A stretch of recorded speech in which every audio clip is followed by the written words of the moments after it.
खराब किया है लतिया। बिस्मिल्लाहिर्रहमानिर्रहीम। आज हम जो टॉपिक पढ़ रहे हैं वो सब्जेक्ट बायोलॉजी है, क्लास इंटरमीडिएट का जो टॉपिक है वो होम्योस्टेसिस है।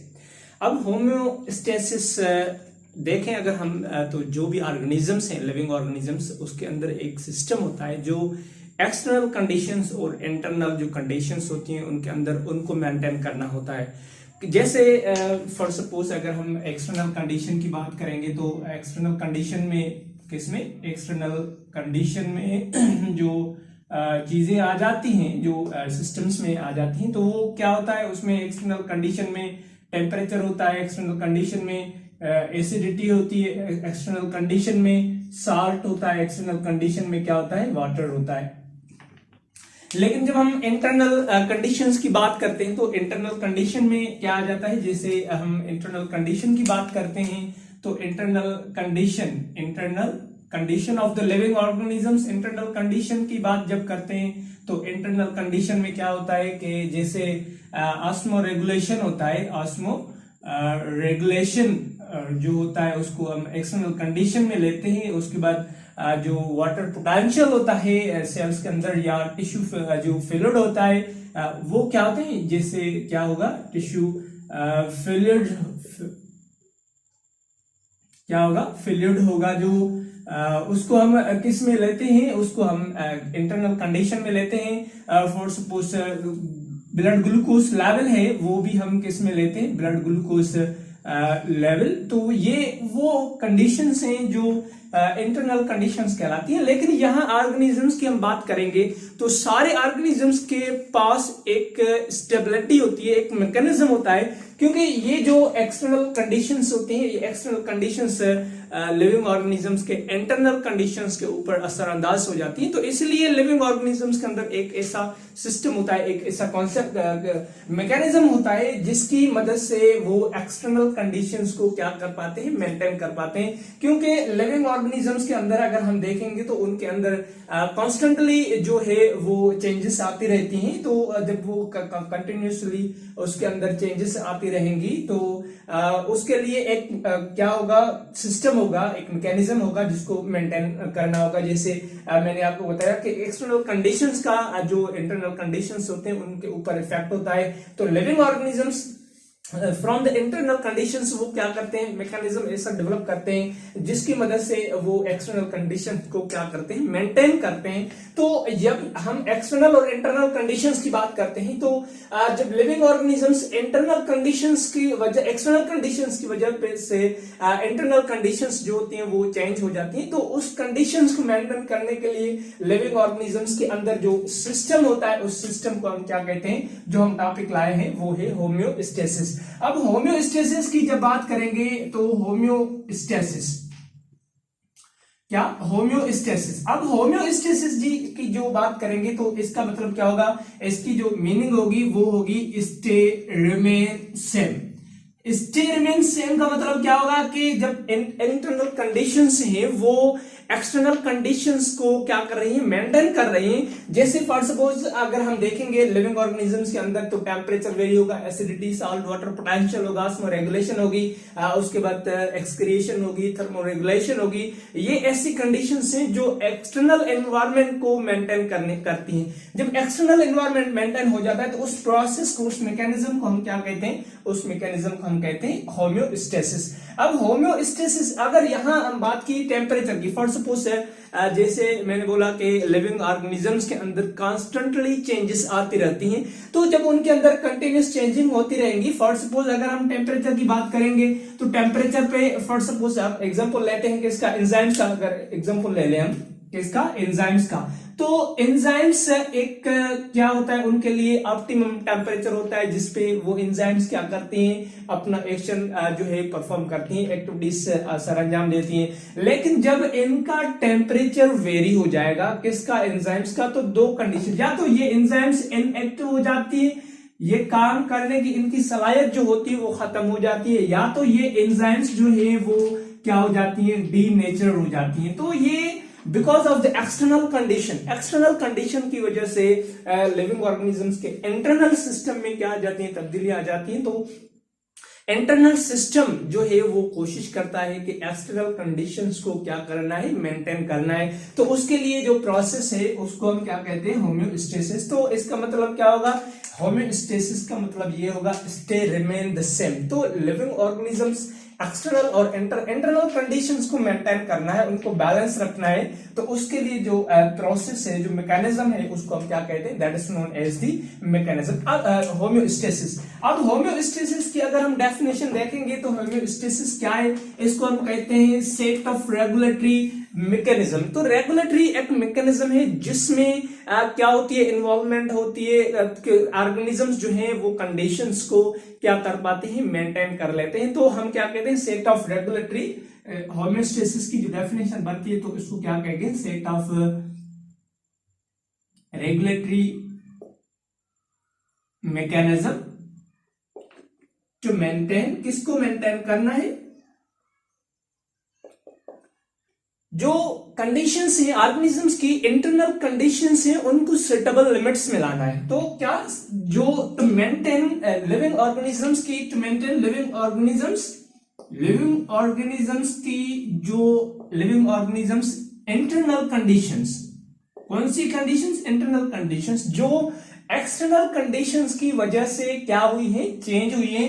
तो इसलिए लिविंग ऑर्गेनिजम्स के पास एक रेगुलेटरी मैकेनिज्म होता है जिसके तहत वो इंटरनल कंडीशंस को क्या करते हैं, इंटरनल कंडीशन को मेंटेन करते हैं इन सुटेबल लिमिट्स, इन सुटेबल लिमिट्स। तो अब सुटेबल लिमिट्स में जब लिविंग ऑर्गेनिजम्स इस चीज को मेंटेन करते हैं कि एक्सटर्नल कंडीशंस जो उसके अंदर इफेक्ट, उसके ऊपर इफेक्ट कर रहे हैं, तो इस वजह से वो क्या करते हैं, इंटरनल कंडीशंस को मेंटेन करने के लिए उनके पास एक रेगुलेटरी मैकेनिज्म होता है। अब ये कैसा प्रोसेस होगा, फॉर सपोज अगर हम यहां बात करेंगे कि नॉर्मल कंडीशन, कोई भी हम नॉर्मल सिचुएशन लेते हैं, क्या करते हैं हम, नॉर्मल कोई भी सिचुएशन हम लेते हैं कि लिविंग ऑर्गेनिजम्स के अंदर जो प्रोसेस चल रहा है वो नॉर्मल कंडीशन है, वो नॉर्मल सिचुएशन में प्रोसेस कोई चल रहा है। अब ये नॉर्मल कंडीशन हमने ली। अब नॉर्मल कंडीशन में हम देखेंगे, एक तो या तो उनकी लेवल जो होगी, कंडीशन होगी, वो क्या हो जाएगी, हाई कंडीशन हो जाएगी, या तो उनकी लेवल जो होगी, कंडीशन हो जाएगी, वो क्या होगी,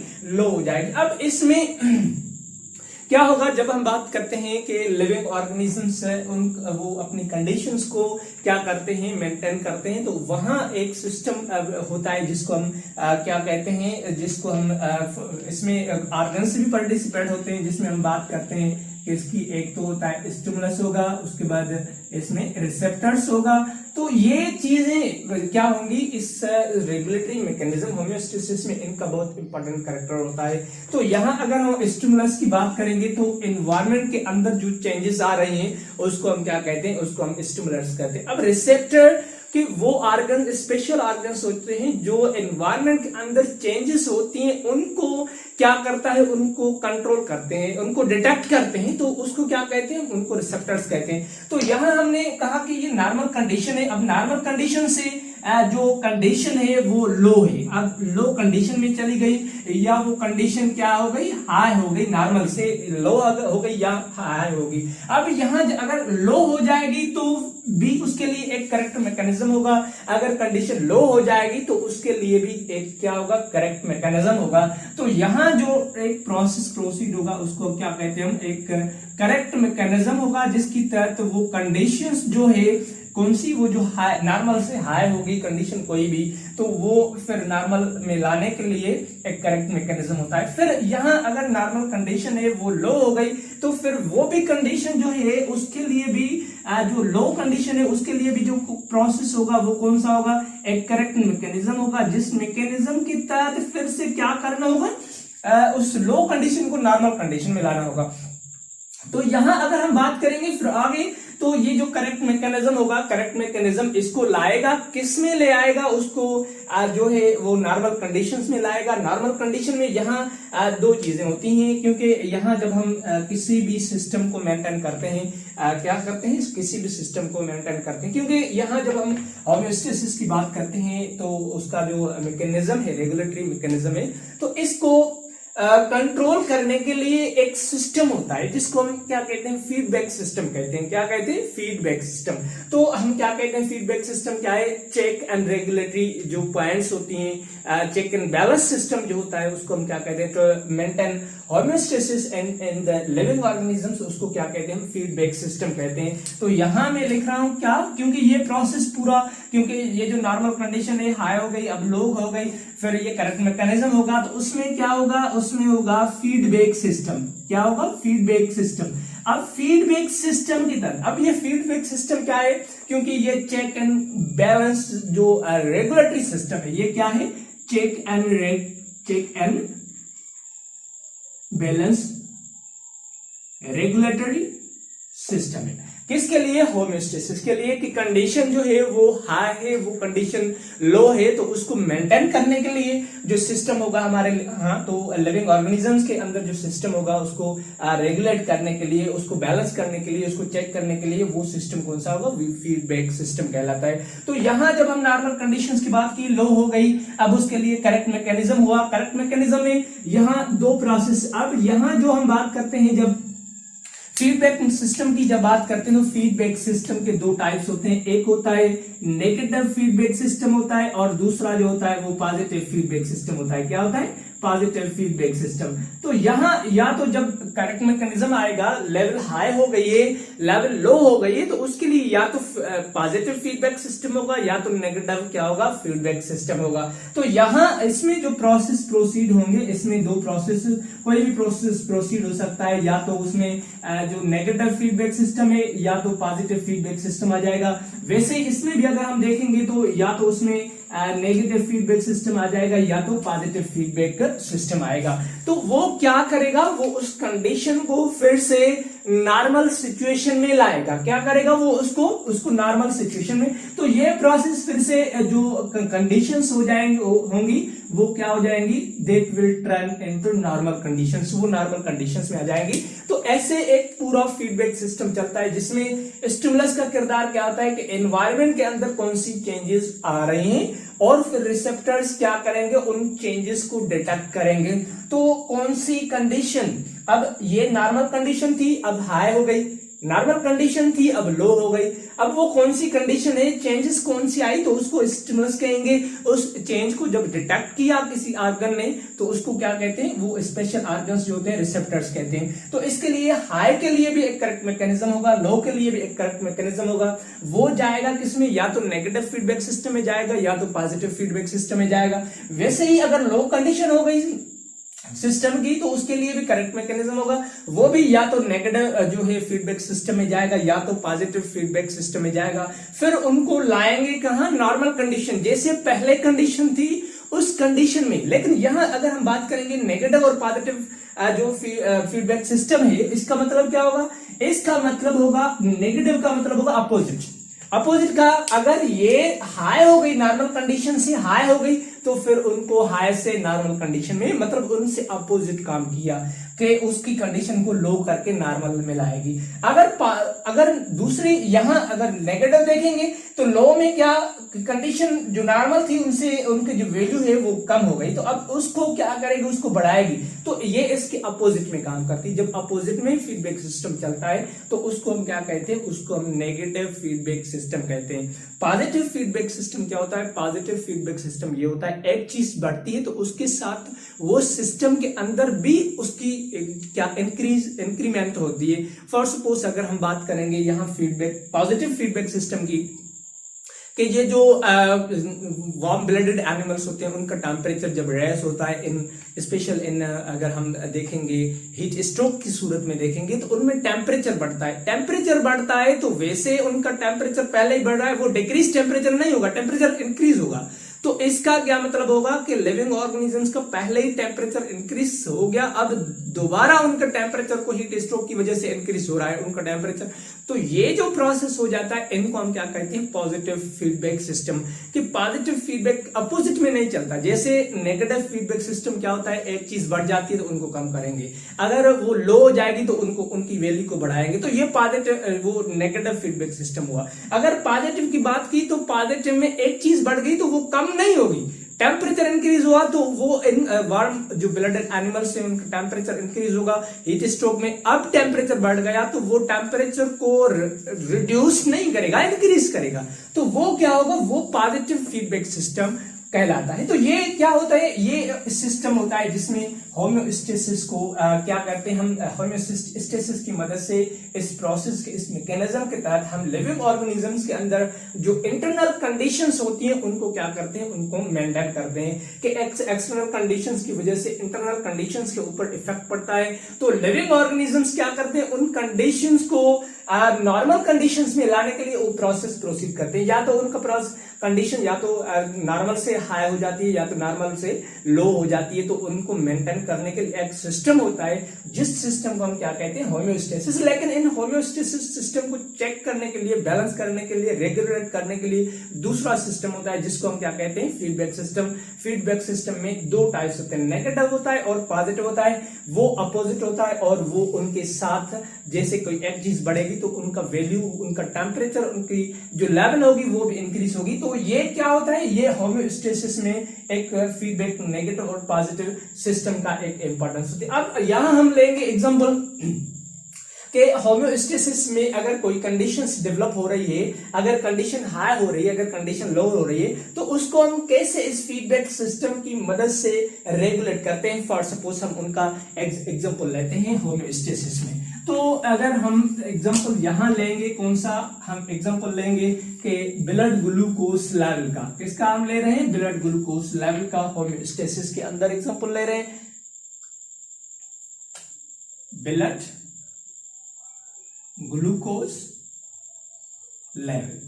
अब ब्लड ग्लूकोज लेवल का मतलब क्या होगा, अगर यहां, क्योंकि जब हम बात करते हैं ब्लड ग्लूकोज लेवल, ये मेंटेन रहनी चाहिए ब्लड के अंदर ग्लूकोज की लेवल, लेकिन इसके अंदर फ्लक्चुएशन आती है। दो कंडीशंस होती हैं जब इनके ग्लूकोज की लेवल में फ्लक्चुएशन आती है। वो कौन सी कंडीशन है, अगर हम बात करेंगे यहां तो इसमें कैसे फ्लक्चुएशन आएगी। फ्लक्चुएशन दो कंडीशंस हैं जो वो लाती हैं, क्या, फ्लक्चुएशन। अब फ्लक्चुएशन में क्या होगा कि ब्लड ग्लूकोज लेवल जो है वो क्या हो जाएगी, वेरी। यहां हम देख रहे हैं कि ब्लड ग्लूकोज फॉर सपोज क्या हो जाता है, high, blood glucose level high हो जाती है। अगर यहां हम देख रहे हैं तो ब्लड ग्लूकोज लेवल जो है वो लो हो जाती है। तो इनके लिए मैंने आपको बताया दो कंडीशंस होती हैं। एक जब हम फीडिंग प्रोसेस में होते हैं, जब कोई चीज आफ्टर मील, जब हम खाना खाते हैं, इन फीडिंग कंडीशन में होते हैं, तो ग्लूकोज की जो लेवल हो जाती है वो क्या हो जाती है, इंक्रीज हो जाती है। जब हम स्ट्रेनियस एक्सरसाइज में होते हैं, स्ट्रेनियस एक्सरसाइज का मतलब होगा कि हम सख्त कोई मशक्कत कर रहे हैं, कोई काम कर रहे हैं, एक्सरसाइज में है, तो एक्सरसाइज में क्या होगा, एक्सरसाइज में उनकी जो एक्सरसाइज में ग्लूकोज की जो लेवल होगी वो क्या हो जाएगी, वो डिक्रीज हो जाएगी। तो यहां हम क्या करें,